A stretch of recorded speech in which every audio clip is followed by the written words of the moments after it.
Bugün sizinle çevre ve daire mövzusuna ait 3 fərqli sualı müzakirə edəcək. İstədiyiniz vaxt videonu saxlayıb sualları müstəqil şəkildə həll etməyə çalışa bilərsiniz. Başlayaq.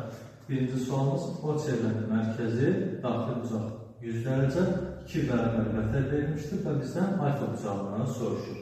İlk öncə yadımıza salaq ki, daxil bucaq söykənlik ölçüsünün dərəcə ölçüsünün yarısına bərabərdir.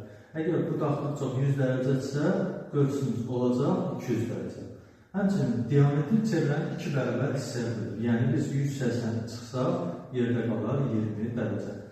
Yenə də 180-dən 20-ni çıxsaq, bu dərəcə ölçüsü olar 160 dərəcə. Yenə də bir qaydanı yadımıza salaq, bərabər vətərlər çevrədən bərabər ölçü ayırır. Yəni 2 bərabər hissəyə bölünəcək, 80 dərəcə, 80 dərəcə. Və alfa daxil bucağı söykənlik ölçüsünün dərəcə ölçüsünün yarısına bərabər olacaq. Söykənlik ölçü 80 üstə 20, eləcə 100. 100-ün də yarısı alfa olacaq, 50 dərəcə. Keçən növbəti sualımıza 2 kəskən çevrə verilmişdir. 70 dərəcə verilir, bizdən alfa bucağını soruşur. Əvvəlcə çevrələrin kəsmə nöqtələrini birləşdirək.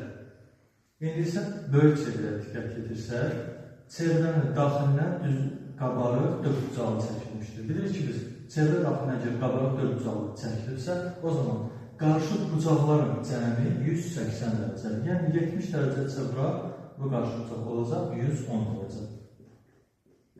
İndi isə qonşu bucağı olacaq 70, yəni 180-dən 110 çıxıb edir 70 dərəcə. İndi isə kiçik çevrəyə baxsaq, yenə də kiçik çevrənin daxilinə qabarıq dörd bucağı çəkilir. Yəni eyni qaydadan istifadə etsək, 70 isə qarşıq bucağı olacaq 110 dərəcə. Yəni alfa 110 dərəcə. Keçək növbəti sualımıza. Yarım çevrə verilmişdir. Üç bucağın bir tərəfdə 2 bərabər hissəyə bölünür.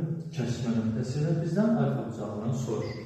Əvvəlcə bu nöqtəni kəsmə nöqtəsi ilə birləşdirək və gördüyünüz kimi bu parça üç bucağın medianı olur. Yəni tərəfi 2 bərabər hissəyə bölünür. Həmçinin daxil bucaqlara diqqət yetirək. Daxil bucaq diametri söykənir. Bir qaydanı yadımıza salaq ki, diametri söykənən daxil bucaqlar 90 dərəcəyə bərabərdir.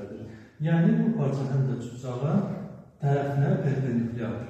Əgər bir parça bucaqda həm hündürlüyü, həm də medianısa, deməli, bu üç bucaq bərabər yanlı üç bucaqdır. Yəni, bərabər yanlı üç bucaqda da yan tərəfə bitişik bucaqlar bərabər olduğundan biz bura 55 dərəcə yaza bilərik. 55, 55, 110, üç bucağın daxil bucaqlarının cəmi bilirik ki, 180 dərəcə bərabərdir. 110 alfa qalır 70 dərəcə.